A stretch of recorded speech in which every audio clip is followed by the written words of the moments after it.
قابل احترام میرے مسلمان بھائیوں، ساتھیوں، دوستوں، ذی الحجہ کا مہینہ شروع ہونے والا ہے اور ذی الحجہ کے مہینے میں ایک تو حج کی عظیم عبادت ہے اور ایک قربانی کی عظیم عبادت ہے۔ حج کرنے والے خوش نصیب جنہیں اللہ تعالیٰ نے توفیق نصیب فرمائی، استطاعت نصیب فرمائی، وہ حج کو روانہ ہو گئے، اور جو پیچھے رہ گئے اللہ تعالیٰ نے ان کے لیے قربانی کا عمل رکھا ہے۔ یہ انتہائی مقدس عمل ہے اور فرمایا کہ قربانی قرب سے ہے، یہ اللہ کا قرب دلانے کا ذریعہ ہے۔ اخلاص کے ساتھ، للہیت کے ساتھ، خوش دلی کے ساتھ جو قربانی کی جائے گی، یہ قربانی اللہ کا قرب دلائے گی۔ احادیث میں قربانی کے بہت سے فضائل بیان فرمائے گئے۔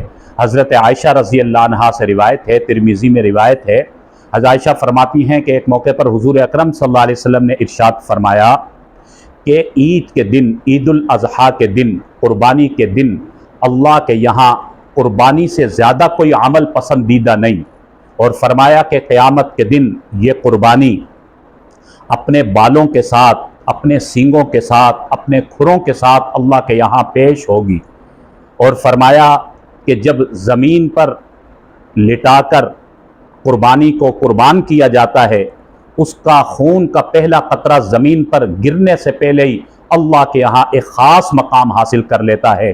ایک حدیث میں آیا کہ وہ زمین پر گرنے سے پہلے ہی اللہ کے یہاں قبولیت کا شرف حاصل کر لیتا ہے۔ آپ نے فرمایا تم خوش دلی کے ساتھ قربانی کیا کرو، اپنے دل پر بوجھ نہ رکھو۔ اس حدیث مبارکہ میں آپ صلی اللہ علیہ وسلم نے 3 باتیں ارشاد فرمائی۔ پہلے نمبر پر فرمایا کہ قربانی کے دن میں قربانی کرنے سے زیادہ کوئی پسندیدہ عمل اللہ کے یہاں نہیں۔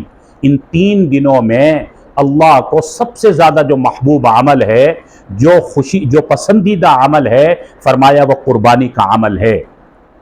10 ذی الحجہ، 11، 12 یہ 3 دن جو قربانی کے ہیں، ان 3 دنوں میں یہ قربانی کرنا اللہ کو سب سے زیادہ پسندیدہ ہے۔ اور دوسری بات ارشاد فرمائی کہ ہم گوشت کا تو استعمال کر لیتے ہیں، عام طور پر بالوں کو ہم پھینک دیتے ہیں، کھروں کو، سینگوں کو، دیگر چیزوں کو پھینک دیتے ہیں، لیکن یہ قربانی ایسا عمل ہے، اس کی کسی بھی چیز کو اللہ کے یہاں ضائع نہیں کیا گیا۔ روایت میں آتا ہے کہ جب اعمال نامہ تلے گا، ترازو سجا دیا جائے گا، ہماری نیکیوں کے پلڑے میں قربانی کا جو وزن ہوگا، اس میں یہ کھر، یہ بال، یہ سینگ اور وہ چیزیں جو ہم نے دنیا میں ضائع کر دی کہ ہمارے استعمال کے قابل نہیں، وہ بھی فرمایا کہ نیکیوں کے پلڑے میں رکھ کر ہمارے اعمال کو بڑھا دیا جائے گا۔ تو اس لیے فرمایا کہ خوش دلی سے قربانی کرنی چاہیے۔ شیطان یہ بات دل میں ڈالتا ہے کہ تمہارا مال لگے گا، اتنا مال لگے گا، دل پر فرمایا بوجھ نہیں رکھنا چاہیے، بلکہ خوش دلی کے ساتھ قربانی کر کے اللہ کا قرب حاصل کرنا چاہیے۔